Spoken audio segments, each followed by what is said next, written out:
Welcome to TV 49 news. ఆంధ్రప్రదేశ్లో మరోసారి అధికారంలోకి రాబోతున్నామని వైఎస్ఆర్ కాంగ్రెస్ పార్టీ ప్రధాన కార్యదర్శి సజ్జల రామకృష్ణారెడ్డి స్పష్టం చేశారు. బుధవారం తాడేపల్లిలోని ఆ పార్టీ కేంద్ర కార్యాలయంలో పార్టీ కౌంటింగ్ ఏజెంట్ల వర్క్ షాప్లో ఆయన మాట్లాడారు. పార్టీ అధికారంలోకి వచ్చే విషయంలో ఎలాంటి అనుమానం లేదన్నారు. జూన్ 9న సీఎంగా మళ్లీ వైఎస్ జగన్ ప్రమాణ స్వీకారం చేస్తారని పునరుద్ఘాటించారు.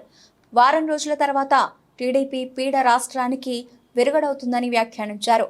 పోస్టల్ బ్యాలెట్ ఓట్లు తమకి పడ్డాయని టీడీపీ నేతలు ప్రచారం చేసుకుంటున్నా తాము మాత్రం ఫలితాల ముందు తాత్కాలిక ఆనందాల జోలికి వెళ్లడం లేదని చెప్పారు. అయితే కౌంటింగ్ రోజు పార్టీ ఏజెంట్లంతా అప్రమత్తంగా ఉండాలని సూచించారు. కేంద్ర ఎన్నికల సంఘం నిబంధనల ప్రకారం కౌంటింగ్ ప్రక్రియ జరిగేలా చూడాలని కోరారు. ప్రత్యర్థి పార్టీల ఏజెంట్ల ఆటలు సాగనివ్వరాదని పేర్కొన్నారు. అవతల ధర్మయుద్ధం చేసేవాడు కాదు మన ప్రత్యర్థి.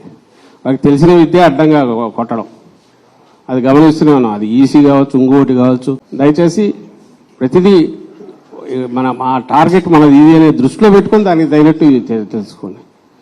అవతల వాడు ఏదన్నా తను అనుకున్నట్టు అడ్డంగా చేయకుండా అడ్డం కొట్టడం నాకు కావాలి, ఏమేమి ఉన్నాయో రూల్ పొజిషన్ దాన్ని చూసుకోవడం.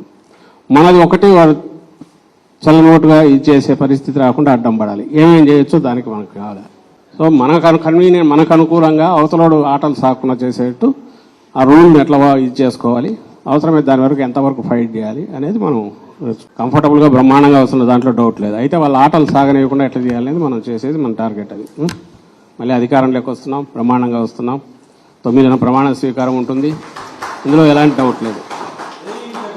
అయితే దానికి ఏదో మనం వాళ్ళ ఆటలు సాగనించి వాళ్ళు పెట్టే జరిపే సైకలాజికల్ వాటన్నిటి మనం తట్టుకొని మనం ఏదో ఇది కాకుండా ముందు ప్రియంటివ్ వాళ్ళను ఒక్క ఆట కూడా సాగనివ్వకుండా ఏం చేయాలనే ఉద్దేశంతో మోర్ అలర్ట్గా ఉంటున్నాం. అది దృష్టిలో పెట్టుకోండి చేసిన. Okay then, thank you.